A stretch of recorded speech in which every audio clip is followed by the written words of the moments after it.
अब आ जाएगा causes of inflammation. First is infection.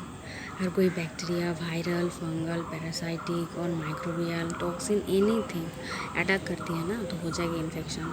अब ये रिस्पॉन्स क्या होता है, एक्यूट भी हो सकता है, इसका रिस्पॉन्स माइल्ड भी हो सकता है, and this causes little or no lasting damage, and this can be eradicates from the body, body से बाहर निकाला जा सकता है। और this severe system like in the severe systemic fatal extensive tissue injury भी इससे हो सकता है। और ये जो रिस्पॉन्स है ये डिपेंड करता है पैथोजन के ऊपर। पैथोजन टू पैथोजन ये चेंज हो जा सकते हैं, बढ़ सकता है, कम हो सकता है। अब आ जाएगा दूसरा point, tissue necrosis. Tissue necrosis कौन कौन सा चीज़ में होता है, एक तो इस्कीमिया में हो सकता है, जिसमें क्या होता है ना, ब्लड फ्लो कम हो जाता है। तो माइकार्डियल इन्फेक्शन कहाँ होता है, हार्ट पे हो जाता है, ट्रॉमा की वजह से भी हो सकता है। फिजिकल और केमिकल इंजरी भी हो सकता है।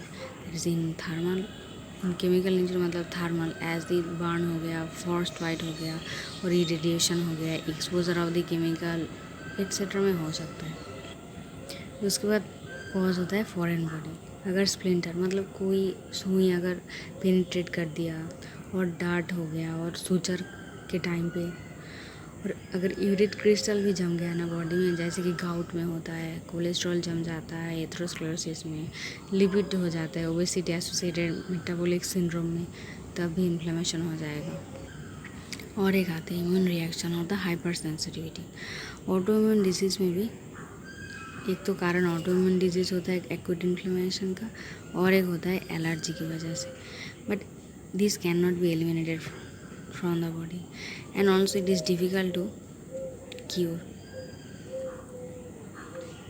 यानी किसकी वजह से ये सब होता है, लिम्फो टी लिम्फोसाइट से जो साइटोकाइन आता है वो इस चीज़ को मतलब auto immunity and the allergy को इंड्यूस कर देता है।